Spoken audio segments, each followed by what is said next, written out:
Hello, good morning, and welcome to this week's episode of Learn with Lorna, which is episode number 203, David Banks, West Highland Salmon Fisheries Company Limited.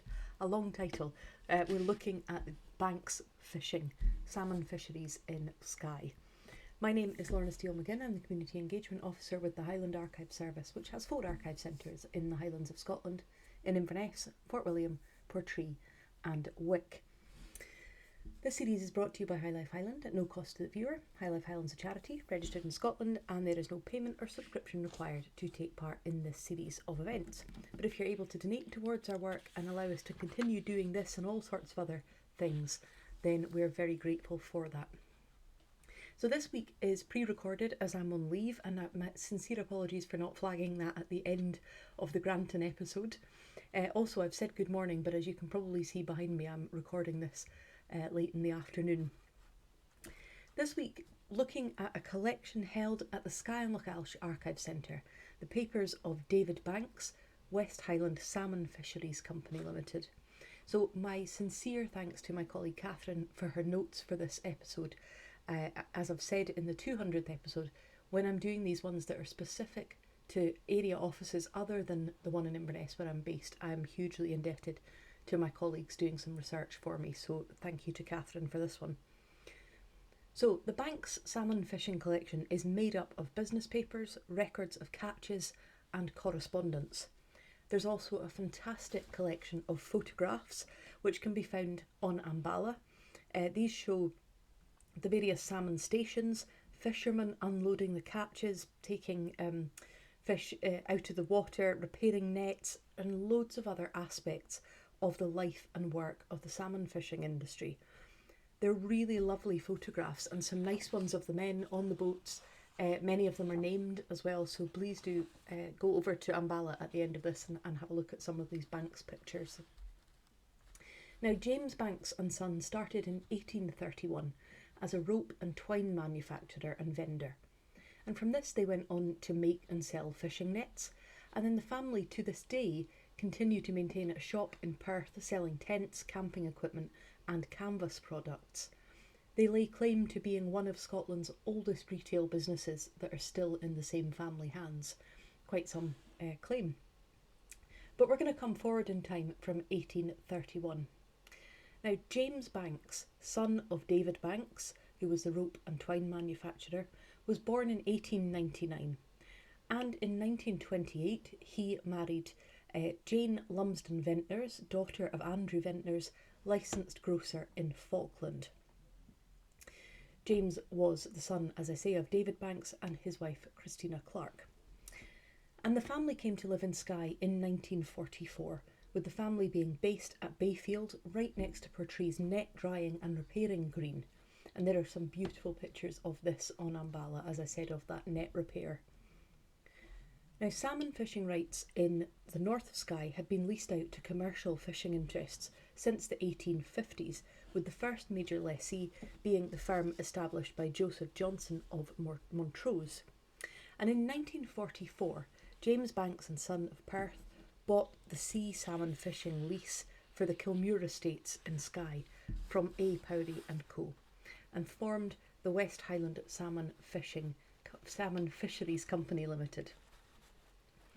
There were various fishing stations at the time that Banks and Son took on the lease, at Lailt, at Rig, at Borrerig, at Staffin, Portree, Camastjanavig, at Brochel Castle and Rassay, at Ballymeniach, loads of sites. And in 1956, Ballymeniach and Camastjanavig merged to become the Braes station. They had 3 men employed, and the other stations usually had 4-man crews. So the company employed in total around 25 to 30 men each year. And at the beginning of each season, the jobs would be offered out to the same men before being looking out to recruit anybody new. It's always nice when you see that in a collection of those same faces recurring every year. And so that was what would happen. They would come speak to those people who had worked with them the previous year, offer them kind of first dibs on the jobs. That season then would begin in around April. That varies. Sometimes it's late March, sometimes it's early May, but around about April and would run through usually till the end of August. But of course, as we'll see as we go through, these things are so dependent on lots of factors. We'll come back to that. But in addition to that main season, the summer season, some men were also employed through the winter to take ice down from the dam at Sluggan for storage at the icehouse at Portree Harbour. And we will also come back to that in a second. Every crew member had a contract which would state their wages, their proposed bonuses, their working hours and some of their conditions, something that was relatively unusual in Skye at the time, and we have some of these contracts within the collection. So this is an example from 1953. I, blank, hereby engage myself as your employee to work as a salmon fisher at Brochel Castle fishing station for the fishing season 1956. 1956, sorry, I said 1953. Commencing on the 30th of April 1956 and ending as soon after the 26th of August until everything connected with the fishing and the station is placed in safety to your satisfaction. The wages agreed are £6.15 per week, payable monthly, and an allowance of £1 for every 100 salmon, grills and trout caught at said station, payable at the end of the fishing season. But this allowance is to be made only if I duly fulfil this agreement. So there's the wage and then there's the bonus that can be attained if everything else is done correctly and you've managed to catch that target number.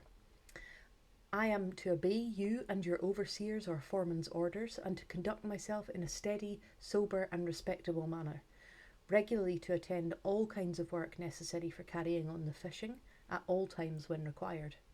I also agree to reside in the bothy accommodation provided during the period of this contract, nor will I leave temporarily without your consent.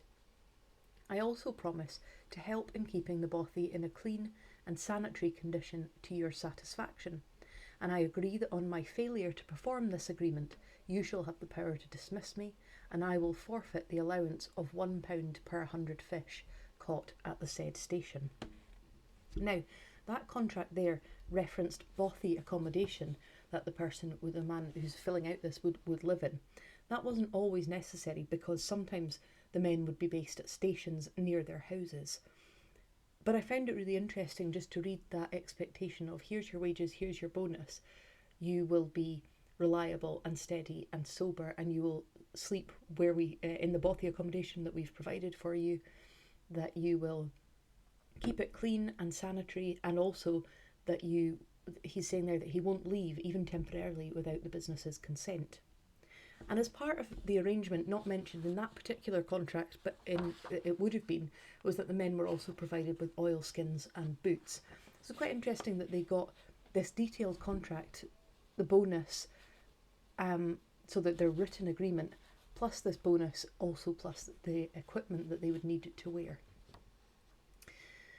So we see the business starting to recruit the same people year on year.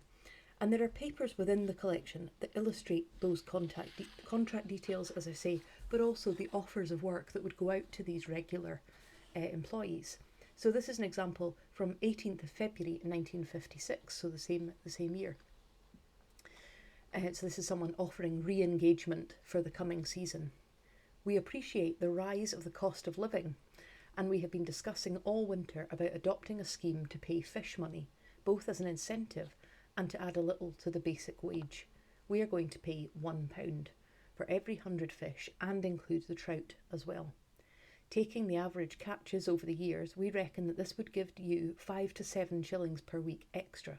This money would be paid at the end of the season, and one extra condition would be that you remain in our employment until the season is over and everything connected with it is placed safely to our satisfaction. So echoing that what was in the contract there, about the fact that there's this bonus that will be made available to you because we recognise that times are hard, but you need to fulfil all these conditions. What I found interesting about that, aside from the recognition of the cost of living crisis, but also what I found interesting there is, and it's just the reality of working in any industry like that, is how variable it is. So you have this contract, you've got a rough date when you think it'll end, but that's really dependent on so many other factors, and you might be out of employment 3 weeks earlier than you thought you would be. So it's interesting just to see how that worked and the impact that would have had in reality. So as I mentioned, those contracts were in place, and the fishing season then would run from around April to around the end of August. Stake nets were set up near the mouths of rivers. Their aim was to channel the salmon on their way to spawn. Instead of going out to sea, channel them up into bag nets. Now, stake nets are designed to sit at right angles from the shoreline and to interrupt the natural route that the fish would swim in and divert them up into the traps. The fishermen would work 6 days a week and would work out of open boats called cobbles. Now, these were traditionally and for many, many years were powered by rowing, by oars, but later on would be powered by small engines. And the fishing stations would be supplied with 1.5 hundredweight of fish boxes as well as packing ice by the Nereid, which was the business's support vessel, which would come in, give each station their boxes, some packing ice, and then take away their latest catch, and they would take it back to Portree. Sometimes I mentioned that pound bonus if they caught 100 fish. Another incentive that we sometimes see in the records is that if they caught 100 salmon in a day, that they would get a bottle of whiskey on top of that. The catch was divided into salmon, grills and trout, with the grills numbers being the highest. And grills, for anyone who's not familiar, are salmon which have been to sea for 1 year only, so young salmon. And the total amount of the catch would be usually around 3,000 fish. In the late 1940s, early 1950s, you're looking at around 3,000 fish. But the record high came in 1957 when nearly 10,000 were caught. So you can imagine that's a huge increase on what had been in the years running up to that. So I mentioned that the support vessel would come in, bring the boxes and the ice, and then take the fish back to Portree. So what they would do then is pick up those fish, take them to Portree, repack them in ice from the ice house, load them onto the Loch Nevis, and then hurry them at full speed to Billingsgate Fish Market in London, sadly in the news this week, closing after many centuries of work. And the salmon from Skye was deemed to be of such a superior quality that it was had already been sold in London before it had even arrived in London, because they were awaiting it with such eagerness. But this relationship with the Billingsgate market and the merchants wasn't always a nice, easy, smooth relationship, as the correspondence shows. So this is an extract that Catherine has written up for me. The West Highland salmon fisheries on the Isle of Skye sent fish to wholesale merchants, independent fish sellers and individuals throughout the country. The goods were usually shipped by rail or sent through the post. With hundreds of pounds of fish being shipped all over the country, it was not unusual for discrepancies or perceived discrepancies over weights and quantities. We have a letter referring to a dispute between James Banks and the fish merchants H. Barber and Son of Billingsgate Market. The original dispute is referred to in a letter from Barber on the 3rd of June, which was in response to Banks' disagreement on the weight of fish sent the previous month. Barber reminds Banks that there is a natural shrinkage to the fish during transit, which can amount to a 2.5% weight loss. He also queries whether Banks has the correct weight of the boxes the fish are shipped in, because the box weight can change with usage and with age. James Banks replied to the letter stating that he was sure of his figures. Barber came back with a reply that he was too confident of weights, but suggested that the difference be accepted and shared by both parties. Banks, in a letter dated 24th of June 1953, makes it quite clear that he is not happy with Barber, who has destroyed our confidence in your firm, and reluctantly agrees to a mutual sharing of the losses. Banks goes on to outline the difficulty in shipping fish from Skye in order to get it to the London markets in the best condition. He finishes his letter stating that this season was the poorest since he came to Skye. All in all, Banks was running a business that was very susceptible to factors beyond his control and carried high expenses of a large workforce, boats and equipment to maintain. However, it's clear that he didn't want to alienate a wholesaler who he had been shipping fish to for several years, and in the end he agreed to the compromise of sharing the difference. Now there are papers within this collection that really illustrate some of the challenges that the business has faced. So things like that, like those disagreements between partners and different people that you're working alongside. So that letter was from 1953. Now James Banks' son David had been born in Tippermore in Perth in 1932, and in the 1950s, by the time that letter had been written, he had taken over management of the company and was a well-known face in Skye. So it was 1950s he took over. That letter is 53, written by James, but certainly by this point David is involved in the company. It's also clear that it was at this time that the family's interest in the outdoors was so multifaceted. Now, I mentioned right at the beginning that the family retain a shop in Perth that sells canvas goods, camping goods, tents and so on. But that starts to come out in the family at this time. So James introduced water skiing into the area. David would go on to become a Scottish international skier, a brilliant angler, a passionate yachtsman and founder of the Skye Sailing Club.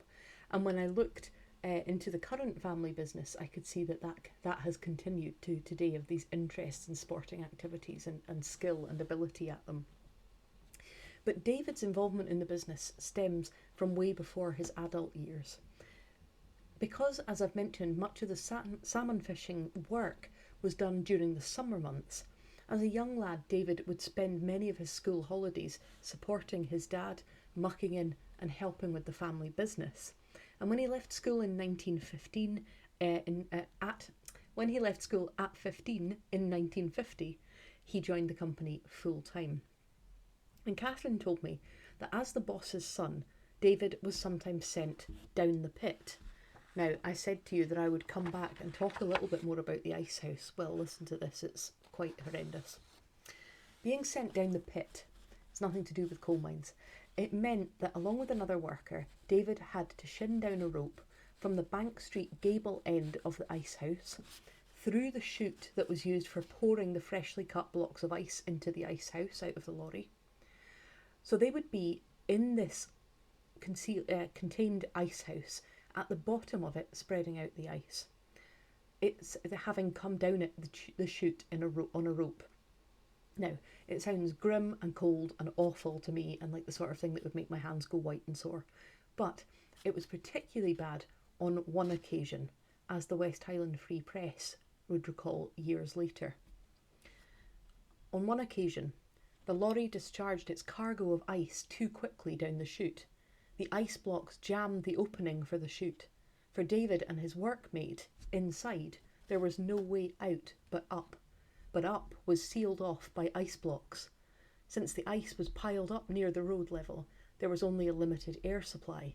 They were effectively entombed, and it was only frantic efforts from all those outside that freed the blocked ice and allowed them to get out. Just, in every sense, sent a chill down my spine.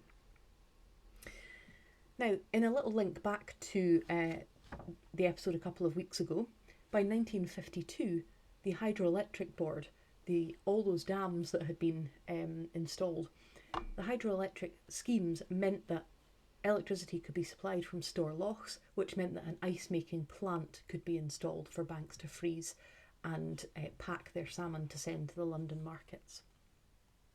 Now, I've mentioned some of those challenges that the business faced with things like those relationships with the fish markets, with the sellers and merchants and so on. But we can really see in the letters all of the different challenges that are faced by a company like this trying to run a business which is so dependent on lots of factors. So we see the impact of the weather. In one letter, there is reference to the fact that through the summer there have been 58 consecutive days of rain in Skye. Another one recalls 1956, the year of the Gales, as in Gales. Another thing that started to have an impact was the competition for jobs.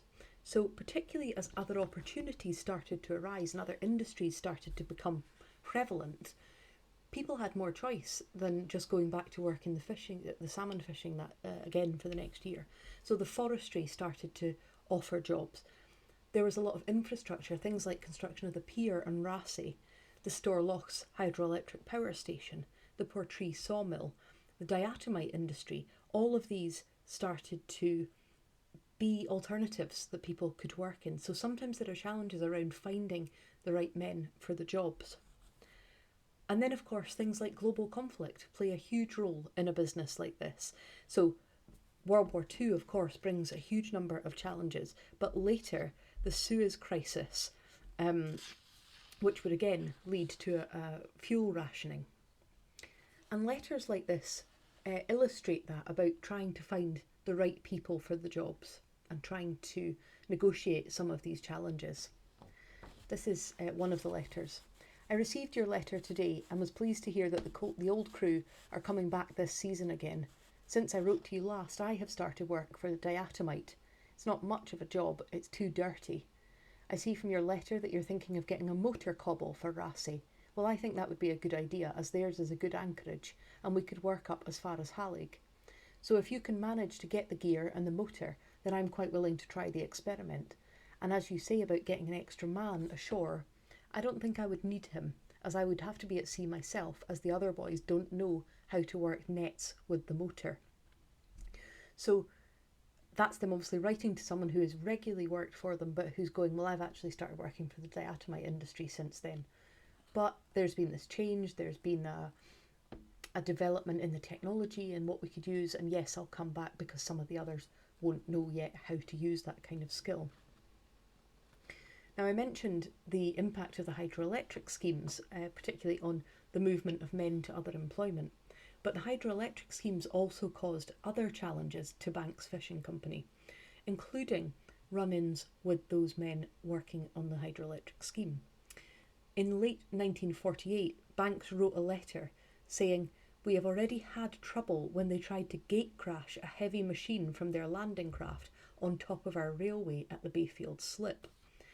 He talks about the issues that he's facing with people who think they're just going to railroad and do whatever they want when they've got this established fishing business in the area already. So that tension between the business that's already there and the big new business that's coming in. And also in 1948, we find James Banks writing to Sir Murdoch MacDonald MP, Colonel Gom Duncan, and various others, and also having letters passed on to the Admiralty, because he's really concerned about the practice of depth charging in the Sound of Raasay. So he says, "We should be glad if you will take up with the appropriate department this question of practising depth charging in the Sound between Skye and the mainland. The Admiralty apparently intend to use this as a training ground with a base at Kyle of Lochalsh. We have considerable salmon fishings off the coasts of Skye and Raasay." And his concern is that these depth charges going off is going to affect the fish stocks, particularly the sea salmon fishing off the coast of Skye and Raasay. And he goes on to say that during the war, the fish stocks decreased because of the depth charging that occurred then, but the stocks have just been showing signs of improving since the wars ended. And he goes on to say, "Our numbers have been tending to increase during these last 2 years, and there is no doubt that this is due to the fact that the fish are not being scared away by these terrible, terrific explosions caused during the training. We cannot see why they can't steam a little further out into the Atlantic, away from all the inshore fishing. We provide a source of income to many of the male inhabitants of these parts. Our wage bill is running to between £400 and £500 monthly." But despite all of this, nothing changed, and the testing continued. Perhaps that's not surprising. By 1956, under the management of David Banks, the company were looking to expand, and there are letters that detail this. 17th of January 1956, "Dear Mr. Brotherson, it has come to our attention that there is a proposal to let the sea salmon fishings over at Poolteal on the west coast of Skye. Before you make any contact, we would like to have particulars of the let for our consideration. For years, this has been the happy hunting ground of the ringnet poaching boast poaching from Malig and Kyle. When the grills are with us, they have made many good shot, making a ring or two and then running home before daybreak. We did not know that the Crown held the salmon fishing rights, as we thought they were owned by the Glendale Crofters, who run the estate on cooperative lines. So they're looking, that reference there to, before you do anything else, please can you let us know and see if we could take this over. The other thing that you see in this collection is how intertwined running this salmon fishing business is with all other aspects of life, both of this family's life and with the community life. And I've said that so many times over these episodes. It's often the way with these family-run business collections of papers that there is a bit of both within them and there's an intermingling.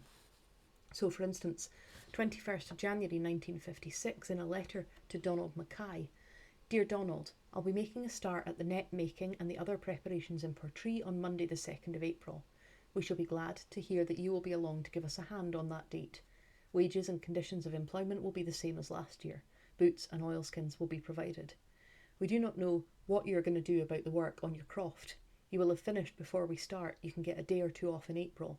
Hope all your folks are keeping well." So there's an acknowledgement there of the fact that, as I said at the beginning, people are balancing this working within the salmon fishing. They're working that alongside their crofting or their other jobs. So there's an acknowledgement of that in there, and also that signing off with the "hope all your folks are well." In another one where he's writing to an ex-employee who's moved to Glasgow, "How are you and Mrs. MacLeod and all the family? What do you think about life in Glasgow? Remember me to them all. We have only been in Glasgow once since returning from Portree. We made a big mistake taking the car, and the roads were so bad it took us 3 hours. Mrs. Banks wouldn't travel back in the car, she took the train. David and I struggled home at night, and it took us another 3 hours to reach Perth. We had been at the pantomime at the Alhambra Theatre in the afternoon." So again, that there's references to the business.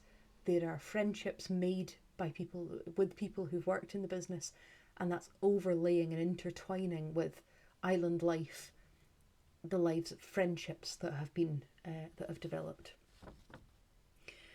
Now, of course, as I have mentioned so many times before in this series, particularly in relation to Caithness, I've usually mentioned it, any fishing community is accustomed to danger and risk and loss. And on the 8th of September 1960, James Banks had what he described as the worst afternoon of his life. The Billy was a cobble, a clinker-built, flat-bottomed, high-bowed boat. Their design made them perfect for the rough seas of this area, but also easy to manoeuvre on the rocky shorelines. They were stable in the water when hauling nets and anchors and had plenty of space to keep the fish and equipment. In 1960, the Staffin cobble, the Billy, was lost when two men were caught in a storm sailing the boat to Portree to be hauled in for the winter. On September the 8th, 1960, this gale had kicked off. It was caught in a heavy swell on the way from Staffin to Portree. An hour after leaving Staffin, the vessel developed engine trouble, leaving the crew at the mercy of the elements. They were spotted from the shore, and the Stornoway lifeboat was launched. Eventually, the cobble was seen by the steamer Loch Seaforth. Due to the heavy weather, the men couldn't get aboard the Loch Seaforth, but the larger ship stayed by and sheltered them from the worst of the storm until they were rescued by a fishing vessel. Salmon lease owner James Banks described this as one of the worst afternoons of his life and said it was a great relief when we knew that the men were safe.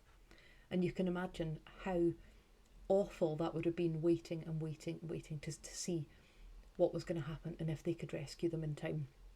And so many of the stories I've shared like that have not ended with a rescue.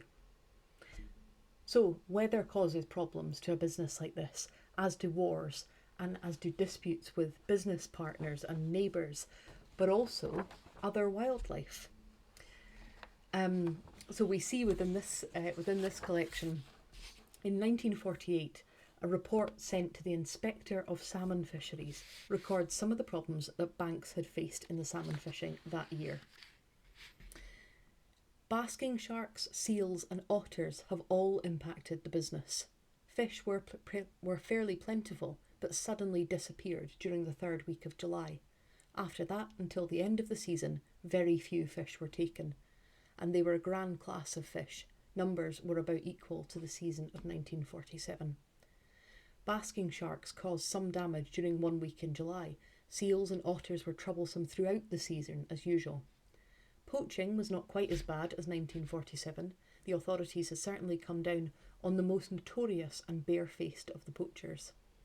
The gales blew up at the end of June and continued almost without cessation until the close of the season, kept them ashore as it did our cruise.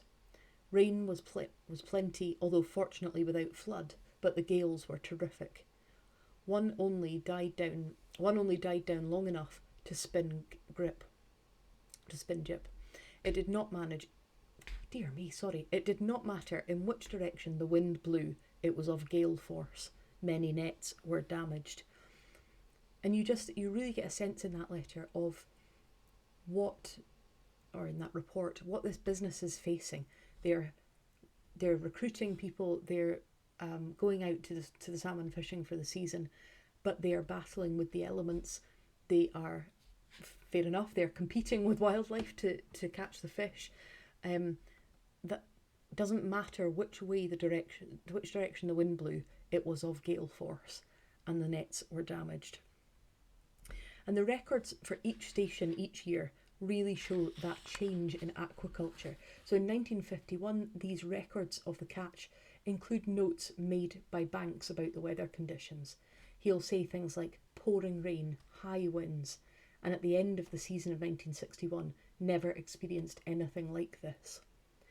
The catches that year were very low, and in the first week of August, the stations at Raasay and Rig were closed for the season, and then Braes and Staffin followed shortly after, so slightly earlier than usual. And that would be the last year that James Banks ran the salmon fishing business, which was sold to Kenneth Matheson of Portree in 1962. Although, as I mentioned right at the beginning, the family retained to this day a shop in Perth from those roots in 1831. So I hope that has been of interest, a quick whistle-stop tour through the Banks collection. Do have a look at Ambala and have a look at those wonderful pictures of the fishing crews and the boats and the stations and the net repairing and so on. And if you're interested in finding out more about this collection, then please do go in to Skye and Lochailsh Archives and have a look at it. They'll be delighted to see you and share it with you. Next week, I hope you can join me. I'll be back live and we'll be moving from Skye and Lochailsh to a collection held in our Lochaber archives. We'll be looking at the Tom family of Canna, so I hope you can join me then. A reminder that this series is brought to you by High Life Highland at no cost to the viewer. High Life Highland is a charity registered in Scotland, and there's no payment or subscription required to take part in this series of events. But if you're able to donate towards our work, then we really appreciate it. Thank you.